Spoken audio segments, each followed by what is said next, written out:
Mr. Johnny, what did you do while I was gone? What did I do while you were gone? Fixed a patched ghetto harness. It was already ghetto, huh? Mm-hmm. Yeah. If you see this here, and then you see this here, that's yeah. It's better than what it was before. Yeah. Johnny went through it.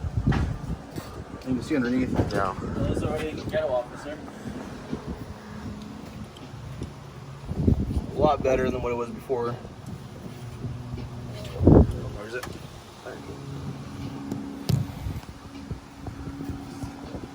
It was already ghetto officer. So I guess the main question is, does it turn on? Let's see.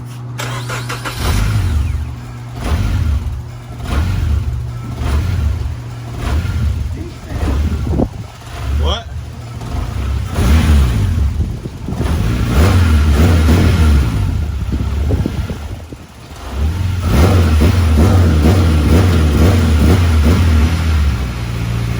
Alright.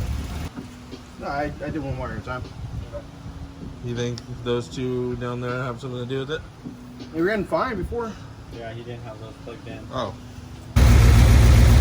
Okay, now she does the things.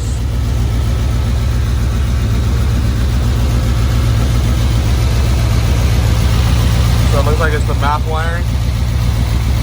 Could be, yeah. Yeah.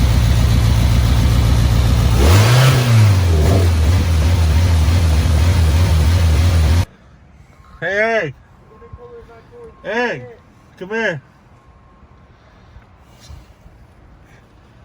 I'm rescuing your rescue car that rescued his car, but now broken because it broke again. Both of them are broken. Now your car broke, so I have this broken, or this car that I was gonna sell today. But I'm glad I didn't sell today because now it's the tow vehicle. So yeah. You know what's fucking stupid? What's you remember that day you drove the Evo for the first time? Uh-huh. I replaced the fuel pump 4 hours prior. Oh. So it's been like 3 weeks. Is this the first time I went on 91? Yeah. Here, take it. Just Give it off, mate. So Johnny's tying it right now. Oh, you recording me? Yeah. God damn it. And then so the fuel pump's supposed to prime. Fuel pump's right here. It's hardwired with the relay, so there's like no fuses or anything that might make it go wrong. Fuel pump, where it primes, it sounds fucking loud because it's a 450 wall, bro. Those are usually pretty fucking loud. But as you can see, it just turns over and from, you know, like fuel that's kind of still in the lines. But it's not priming. The ignition's on. It's not priming at all. You don't hear whoomp. So fuel pump's out. I replaced the relay a couple times, but it's not the relay. Yeah, it's just a fuel pump. Damn, boy. Damn, boy, he's thick. Boy, that's a thick ass boy. Okay. Yeah, at least my brakes work. I like your Sentra. Shh, we're not talking about the Sentra. Oh my fucking Jesus, Lord Christ.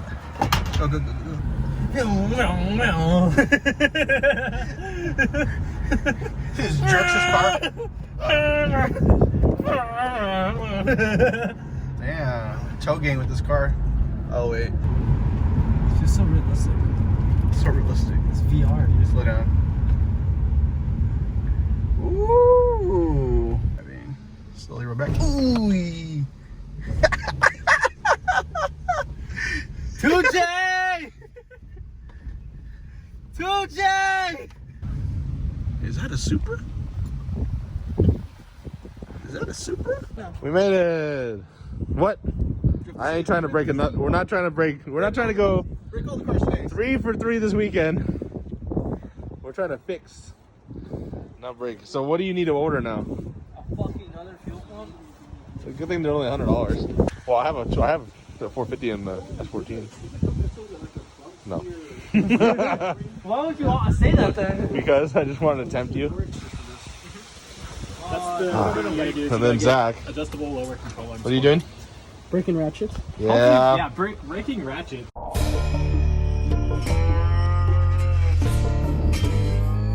This man broke my 3/8. I told you I didn't want to use it. No, you didn't. You never said that at I all. was You like, said, hey, you have some tools I can The use? bigger one. We should do like a flashback montage. Yeah. Yeah. I wanted So let's see. Let's see. Hold on. Let's do a recap. Running with flat tire. Broken. The Mazda. Broken. Running. Ish. Broken. On 5 cylinders. Broken. It turns on. It turns on. It turns on. Reliable. And I almost sold it. Broken. Broken for now. Not yet. Fixing it. Broken. It turns on. It turns on. Does it run? It turns on too. It runs. It turns off right away. Broken. No.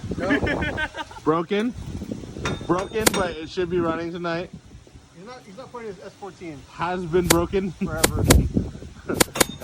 Yeah, and that's the fleet. Got one broken car for every one running car. Yeah. That's a good ratio. Later that night. Hi, Johnny. Hello, Christopher. What are you? Oh, is that a Supra? It is. Is that? It's a Ferrera. Oh, Celica. Celica. Wrong Toyota. I mean, I'm half right. Oh, is this a 7M dog?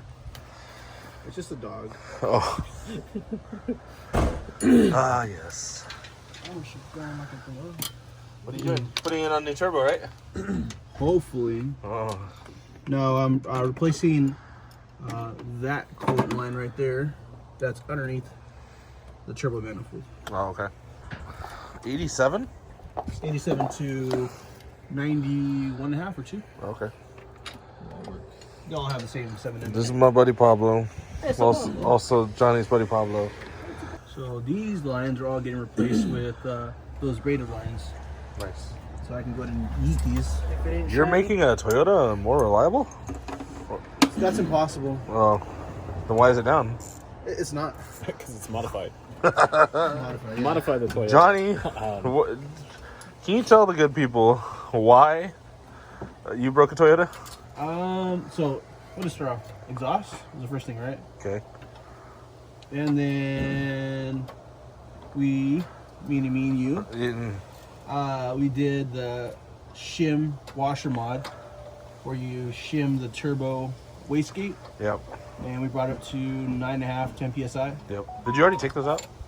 Yeah, I Okay. reversed them. I put them on the outside Okay. just to hold it in place. Yeah. Here, hold on. Tell them.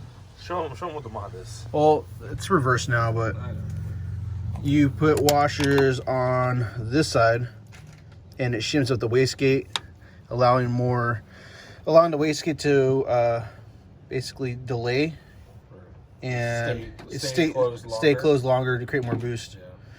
Yeah. I decided I didn't want to do it anymore because it was over boosting, so I just threw the washers on the opposite side. And I got a boost controller now, which doesn't work. But the turbo's still good. The wastegate might be bad, so that's probably my fault. I remember that night. We hit like 10 pounds. Yeah. You couldn't leave it alone, could you? No. I wanted more. And what'd you hit? When boost cut hit, Yeah. 17. Felt good for about 1 second. This thing has like what? How many miles on it? 8,500 miles an hour. Yeah. Yeah. And the chassis got like, I don't 150. know. Okay. So this is like a fresh motor, and it doesn't have the head stud issue. The head studs were actually torqued. Yeah, they're torqued. Very common issue on the 7M GTEs was that the head studs weren't torqued all the way to the proper spec from the factory. So you'll have head lifting issues, and then head gasket issues, and then turbo car issues. Yeah, less power, baby. We don't want that. What are your plans for this baby? So yeah, the fuel cut defender with the SAFC. I've never actually wired in a fuel cut defender, Yeah, you got to wire on the ECU side. so that would be pretty cool to show actually.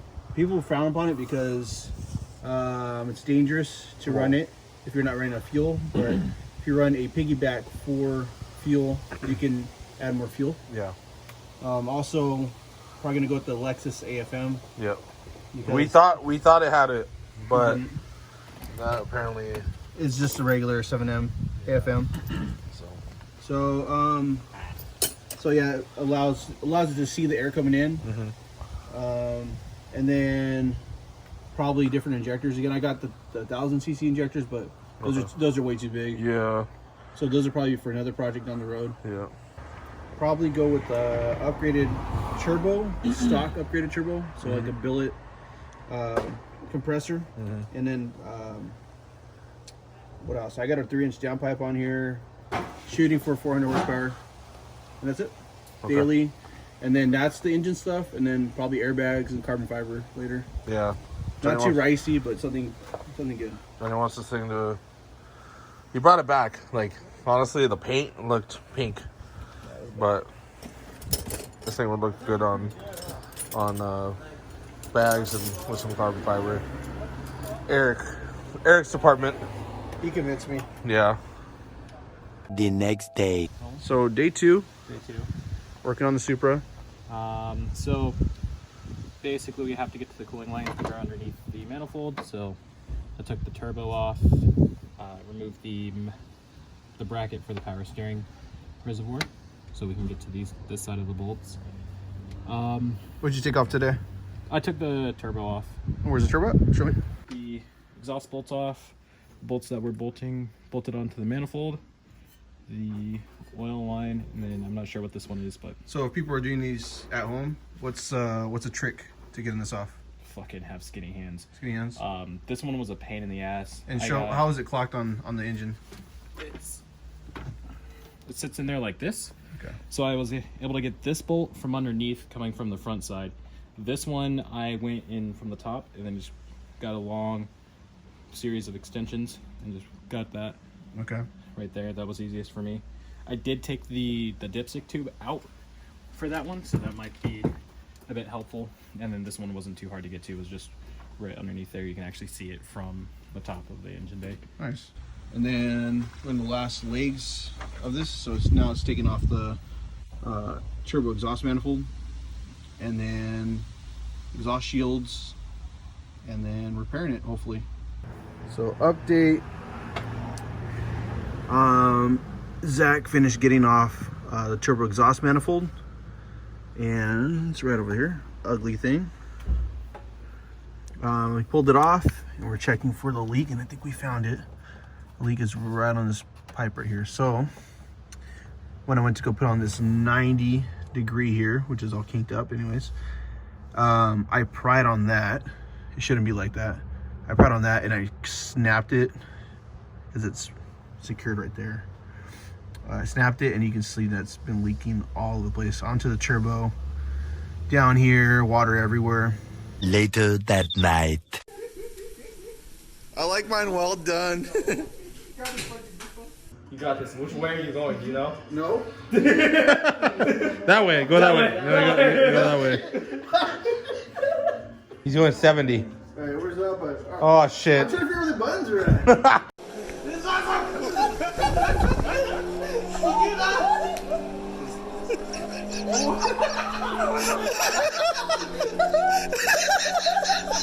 Why is it in my...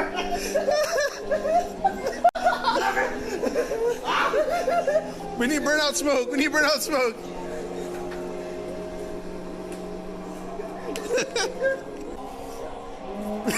Head gasket, fuck! Fuck. What do I got cooling on my leg?